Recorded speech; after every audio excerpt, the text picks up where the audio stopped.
What's up, everybody? Welcome back to another video hosted by yours truly, Entertainment. Thanks for stopping by, y'all. Make sure you hit the like button, drop a comment, hit subscribe, share the video. Let's do it, guys. So what's today's little Wednesday night right now? A little in the evening, a little past 9 here in Central Time. Things are cold out here in Chicago.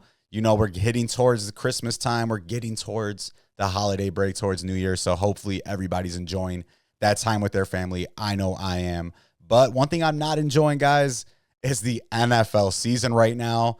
Bears fans, I know you already know this. Bears lost once again. That makes 8 losses in a row now for the Chicago Bears. And worst news for me is my fantasy teams, I'm officially eliminated from all playoffs, from all fantasy contention. One league, I was in first place almost all year, got to third, lost right away. Don't know what happened. I should have started A.J. Brown. I overthought it, y'all. I sat A.J. Brown. Played Jackson Smith and Jigba, played Drake London. That was a mistake. My other league, I sat Brian Thomas Jr. of Jacksonville, put in Rashad White at the flex. That didn't work out, but shout out to both leagues, man. I didn't come in last in any leagues, guys, and I've come in fantasy last, 2 times in the past, so we're making strides. I'm officially a playoff boy in the playoffs, making playoff noise. Reminds me of that video. If you guys ever seen it, look up the Indianimals on YouTube, y'all. It's like these dudes that are doing like gangbanging or dancing for Indiana, doing the Indianimals dance. Completely irrelevant, but look it up. It's hilarious. Funny video. But today, y'all, we're talking predominantly or mostly just NFL today. So Bears lose again. So a couple of topics we're going to talk to today. Who will be the next Bears head coach versus who I think the Bears should hire.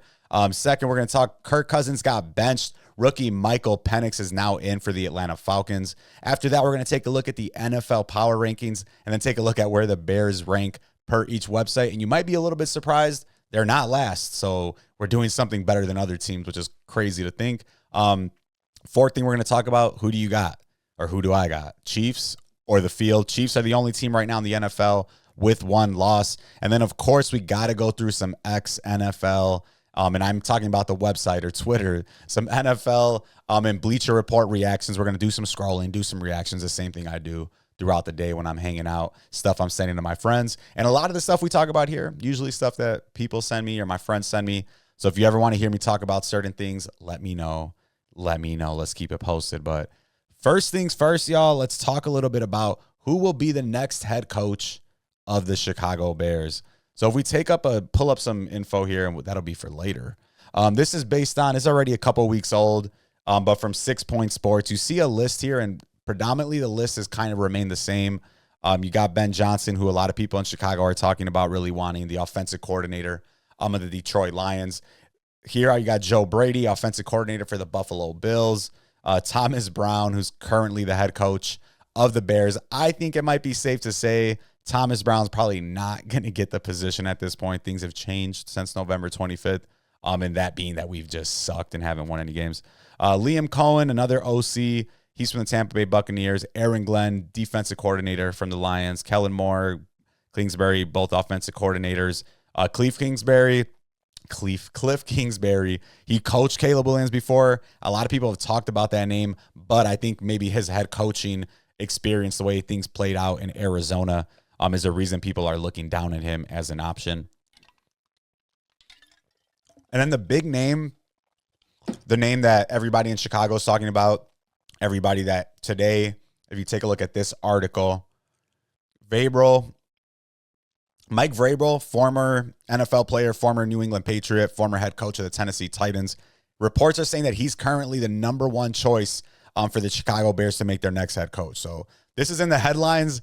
It's a good thing to hear, good thing to read, but we'll see if that plays out in reality, because the Bears, if they made the right move, I would genuinely be surprised, because we're that team that doesn't usually make that happen. So like I said, my initial question, you take a look here to Ben Johnson. This is right off of sportsnot.com. I think that's how you say it, sportsnot. For a couple weeks ago too. So these are the top 5 that most of the names. So the other list we got right here is just kind of everybody. You see Josh McNown's on there, actually former Bear. Brian Flores, Brian Dable, Marcus Freeman, Drew Petzing, who's the OC, I believe, for the Arizona Cardinals. Then you take a look here at this top 5 list, and we'll take a look real quick. Once again, Ben Johnson, that's the name you're going to keep hearing over and over if you're a Bears fan. Everybody wants him. He's that hot name coming out. The thing with Ben Johnson for me, though, he just reminds me a little bit of Matt Nagy, a little bit of Mark Trestman, a coach that we bring in that obviously he has some pedigree on the offensive side, but I don't know if I see him as that leader or leader of men that everybody's talking about. And unfortunately, the reason I think you need that type of leader in Chicago is because clearly we do not have that leadership that starts at the top from the ownership, that goes down to the president of operations, that goes down to the general manager. So I think at least at the head coach level, we need somebody that can lead, that could say, hey, we're the team. That's the general manager. That's upstairs. We're keeping that up there. We're playing ball. And I don't know how Ben Johnson fits into that. Obviously, I don't know the guy. But just that OC I've barely heard him talk. That kind of makes me a little bit nervous. And he's passed up jobs in the past, which that's obviously a good thing when you have the foresight to see that. But it's a little bit concerning when you're like, yo, you're in the NFL. There's only, 32 of these opportunities, and you're just not going to take it. Liam Cohen, another offensive coordinator, Tampa Bay Buccaneers. They've had a pretty good season this year. Mike Evans has been out. Chris Godwin's been out. They're still up there doing things. You could see some of their stats here. Right now, they're 5th in yards per play, 6th in yards per game passing, 10th in rushing, 2nd and 3rd down conversion. So that's actually some good stuff to see here. And I think, obviously, we need somebody offensively to be with Caleb, whether that's the head coach, who knows. Another guy right here, Drew Petzing, Arizona. Then, of course, you hear Mike Vrabel again. So I guess you guys are kind of seeing the pattern. You're going to see Ben Johnson. You're going to see Mike Vrabel. And I think a lot of it's going to really come down to, like, what are we going to be willing to give up as far as the management, as far as the organization? Who are they going to let really take over? Then Joe Brady, I'm still out there as well, offensive coordinator for the Buffalo Bills. And many think Josh Allen might be the MVP this year. So the question we got to get back to, guys, is who do I think is going to be the coach versus who should be the coach? So those are two things in Chicago. As a Bears fan, as any sports fan in Chicago, you know there's a thing that should happen. Then there's the things that the team does make happen. So what should we do versus what will we do? That's a big question for Chicago. I think the easy answer, it might surprise some people, is I think we should go with Mike Vrabel. I know a lot of people want us to get an offensive coordinator. That sounds good. It sounds good in theory. Yeah, the offensive coordinator, you want him here forever with Caleb, blah, blah, blah, blah, blah. I think for Chicago, for the organization we have, we need a guy like Mike Vrabel, somebody to come in, leader, set the tone, put the team on his back in terms of carrying that weight on his shoulders as far as leadership. I think it's a better position for us to be in. He's had a head coaching job before. He did pretty good with the Tennessee Titans. Now we'll have pretty much a formidable roster, formidable on the offensive side, defensive side. He knows how to run the entire team. So I think we should get Mike Vrabel. I think honestly, it's going to be somebody like Drew Petzing from the Arizona Cardinals, guys. The way the Bears operate, we always end up getting who we think or what we think we should get, but it's not the person that we think we should get. You remember a couple years ago, we're like, yo, we need a veteran coach. We need somebody to come in with experience that knows how to lead a team, and we go out and get John Fox. Then we're like, all right, we need an up-and-coming offensive coordinator, somebody exciting, Mark Trestman. All right, forget about that. We're going to pick somebody from a winning team, somebody that knows what they're doing on the offensive side, Matt Nagy. That didn't work out. All right, forget about that. We're going to go with some up-and-coming defensive coordinator, Eberflus. That didn't work out. So I'm sick of up-and-coming. I'm sick of this is what it could be. This is what we should get. Bring in Mike Vrabel. Bring in somebody that we know has a pedigree as far as being a player, that we know has been a head coach in the past, that we know could be a leader, that we know is going to keep people accountable. We've heard that a lot this year. Accountability, keep us accountable. I mean, all ways and forms, I think that's important. And I think having a leader, somebody together, and eventually you got Caleb will be on the offensive side, Vrabel on the defensive side, and preferably, that could be what takes us into the future.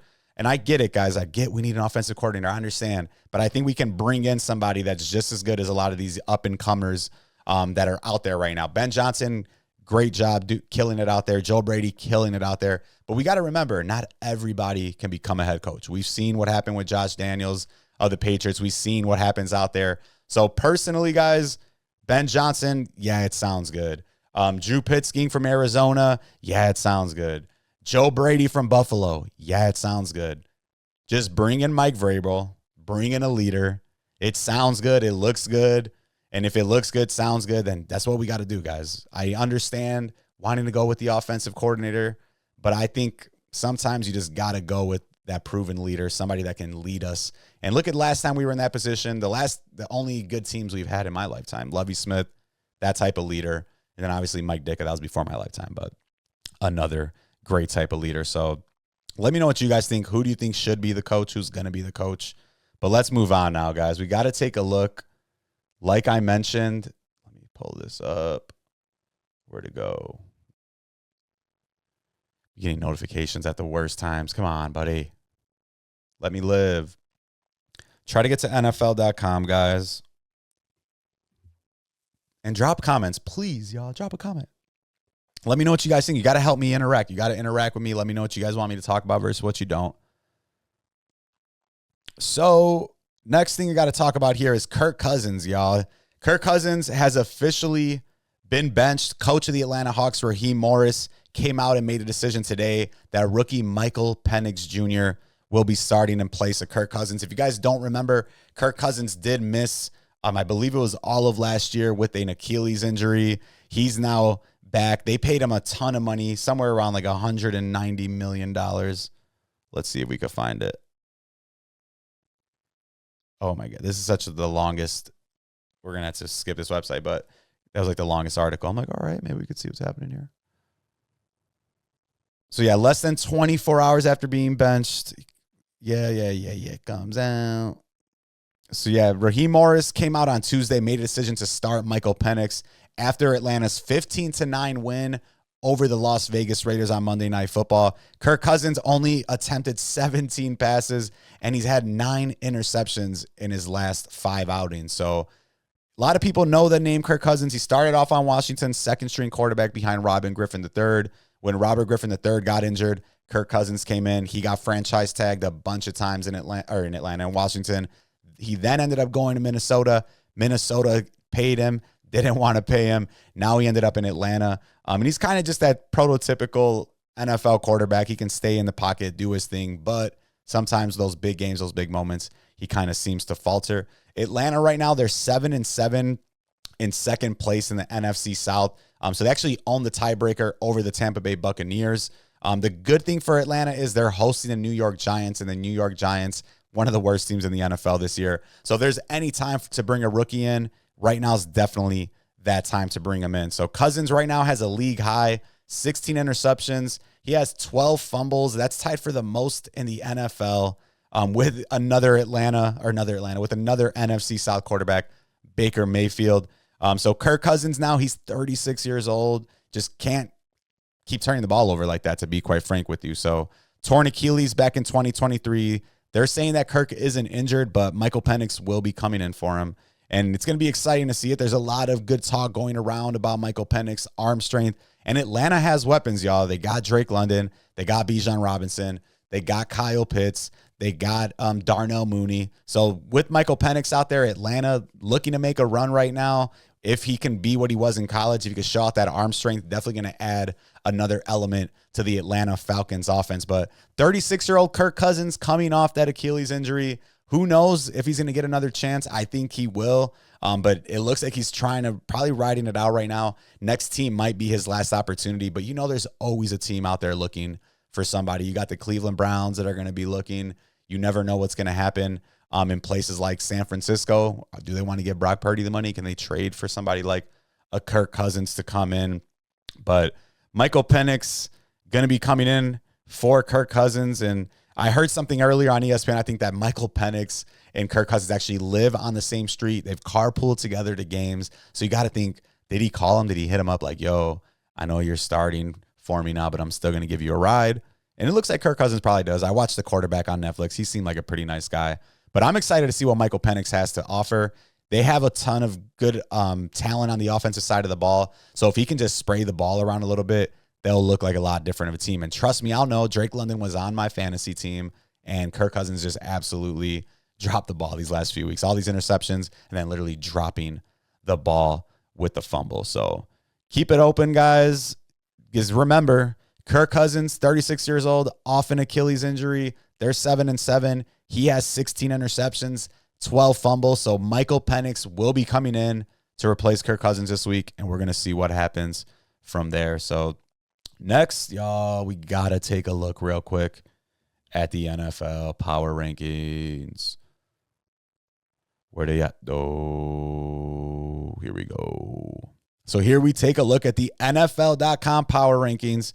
Coming in at number 1, y'all, after another win this week, you got the Philadelphia Eagles. Kind of hard to go up against that. They win, but I think they're vulnerable. Number 2, you got the Buffalo Bills. 3, the only team with 1 loss right now, the Chiefs. 4, we got the Lions. After these injuries, they lost to Buffalo. And that's the thing for Detroit right now, man. It seems like everybody's starting to go down. You could say here they lost another defensive tackle, Aleem McNeil, torn ACL, Carlton Davis, fractured jaw, Khalil Dorsey, fractured leg. And in football, man, you can withstand some injuries, but it just starts to add up. And let's not even talk about David Montgomery, also done with the year, torn MCL. So Dan Campbell talked about it last year. He said, yo, you got to appreciate it. You only get one chance sometimes. And unfortunately, it looks like lightning may be striking again in Detroit, but it's in a bad way because everybody's getting injured right now. Not even to mention Hutchinson that's already out with a broken leg.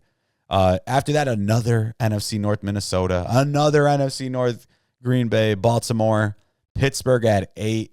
They're 10-4, actually ahead of Baltimore, so it's a little bit crazy. They still got them ahead. Bronco at 9, Commanders at 10, Houston, Tampa, Chargers. We got both LA teams. So we're not going to go through the whole thing, but definitely interesting to see the Chiefs are falling down. I think a lot of people, really it comes down to what's going on with that offensive side of the ball, not looking like they're dominating. But here's another website, guys. Take a look at this, WindyCityGridiron.com. This kind of goes through the summary of where the Bears stand in all of these different rankings. So let's see. How many teams are there? 30? I always forget. Yeah, 30. No, 32. So 32 teams. Let's see, where do the Bears stand? WCG, I don't even know what that is. 24th. That's wild. We've been outscored 53-0 over the last 3 games in the first half, and somehow we're looking a lot worse than we have. Pete Prisco, CBS Sports, we're ranked number 23. Let's go. USA Today, number 24. And it's crazy if you think about it. We're 24th and we lost 8 games in a row. Like, how does that even happen if we're being real? 24th again, 23rd, 25th. So we've climbed all the way up to 22, 23 somehow. And I guess that gives me a little bit of hope as a Bears fan to see that somehow we've lost 8 games in a row. I think we're like the most pathetic NFL franchise right now, but somehow we're only ranked 24th in the power rankings on this website, 23rd on CBS, 24th on USA Today, 24th on NFL.com, 23rd on The Ringer, 25th on Yahoo Sports. So somehow there are anywhere from 7 to 8 franchises that are worse than the Chicago Bears. And that leaves me a little bit of hope, and it leaves me a lot of sadness to think that there's some fans out there that somehow are in a worse position than us. But I don't know what we're going to do, guys. I think I was looking on Bleacher Report, and maybe I'll show that in a couple slides. What am I talking about? In a couple of scrolls, maybe. Man, that's how you know you get lost in the Microsoft world. Oh, thinking about slides right now. But back to it. But this is crazy to think that we're at that ranking right now in the 20s. And I keep seeing everybody, what are we going to do? What are we going to do? Everywhere you look around, like every website you go on, every blog you read, what are the Bears going to do? Who are the Bears to blame? How can they fix this? What do they need to do to fix it? Number one thing we need to do to fix it, sell the team, McCaskies. Sell the team. There's nothing we could do. We could hire every coach. We could bring in the 85 Super Bowl team back, Tom Brady to be the quarterback, and we'll probably manage to still mess that up. So let's be realistic. Head coach, players, general manager. The number one thing to turn us around as a franchise, sell the team, McCaskey family. Just please sell the team. All the other talk we're doing right now, I keep going through it. I try to think, what can we do? Sell the team. New head coach, sell the team. New players, sell the team. New general manager, sell the team, y'all. That's really all we can ask for. I think there's got to be somehow a curse on Chicago. We have the worst owners in all of sports. Number 3 market in almost every major sport in America, and we're always spending middle of the pack type of money. We sell out almost every game for especially the Bears, the Bulls, the Cubs, and then we just don't see anything in return. So somehow, guys, there's 8 or 9 teams worse in Chicago. So if that makes you feel better, put a smile on your face. But we still got to play 3 more games. and we still got to see what happens next season.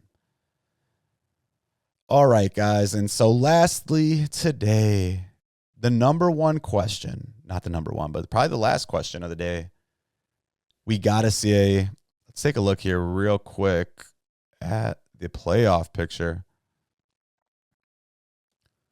So you take a look here at the playoff picture. You got, 7 teams so far have clinched. In the AFC, the Chiefs, the Bills, the Steelers, the Texans. In the NFC, the Lions, Eagles, and Vikings have all clinched. And you still got a couple teams fighting right now in the hunt. Ravens, Broncos, Chargers. Looks like they're all going to make it in unless something happens with Indianapolis or the Chargers fall apart. In the NFC, still got a couple teams fighting for those last wild card spots. But the question we got to ask today, guys, there's one team right now with one loss. It's the Kansas City Chiefs. Everybody else looks like they're playing better. Everybody else has the narratives going for them. But I want to ask, is it the Chiefs or the field? Chiefs still only have one loss. It hasn't looked pretty. Lions look like the best team so far all season, but those injuries are racking up. Philadelphia, they've been on a tear, but a lot of people still questioning, can Jalen Hurts get it done? And then obviously the Buffalo Bills, a little bit of a surprise this year with how many moves they made in the offseason. People thought they'd fall off, but Josh Allen, MVP level, taking that team to another place that they haven't been before. And can they make it to the Super Bowl? And you still got Pittsburgh, Houston, Minnesota, Green Bay, teams everybody's talking about. So when it comes down to Chiefs versus the field, I mean, I still got to go with the Kansas City Chiefs, y'all. It's hard to bet against Patrick Mahomes, and they're like that team every week. It looks boring. It looks like they're barely going to win, but they win. They've lost one game. They've won 13. They're first in the AFC West. They're super close to clinching a playoff spot and clinching that spot once again. And you gotta give it to them year after year. They get to the AFC Championship. They make it to the Super Bowl. And they're going to probably end up getting healthy right at the right time. Yeah, Patrick Mahomes is a little nicked up right now, but they're going to get Pacheco starting to heat back up. Xavier Worthy's been back. And it's Travis Kelce. At some point, you think he's got to do something or use some of his energy up. And we all know the referees are on their side. No, I'm just joking. I'm not a Kansas City fan, so actually, never mind. I'm not joking. The referees are on their side because they always make those calls. But for Chiefs versus the field, y'all, let me know who you guys got. Do you have the Chiefs? Do you have the field? I have to go with the Chiefs, guys. I can't bet against Patrick Mahomes. I can't bet against Andy Reid. I can't bet against Travis Kelce. And I can't bet against the NFL refs, who are the 12th man for the Kansas City Chiefs. But all jokes aside, y'all, I got to go with the Chiefs over the field. I've been there before, picked against them. I remember picking up against Brady back in the day, and I just can't do it anymore. I won't pick against the Chiefs until I see Mahomes go down and lose in the playoffs. And that's got to be even before the AFC Championship. So I'm going with the Chiefs. I think they get back to the Super Bowl, and I think they're going to win the Super Bowl because I don't really see anybody out of the NFC getting them, and I think they still got the AFC's number. But thanks for coming through, guys. Let me know what you guys think. Chiefs or the field. Who's going to be the Bears' next head coach? Mike Vrabel, some random offensive coordinator. That's probably what we're going to do. What do you think about Kirk Cousins being benched? Is Michael Penix going to be the truth? And how is there possibly 8 teams worse than the Chicago Bears? Take a look at the NFL power rankings. That's a crazy thing to think, that we've lost 8 games in a row and we're somehow not ranked the worst team in the NFL. But we'll take it, guys. Thanks for coming through. Hit like, drop a comment, subscribe. You already know. Deuces.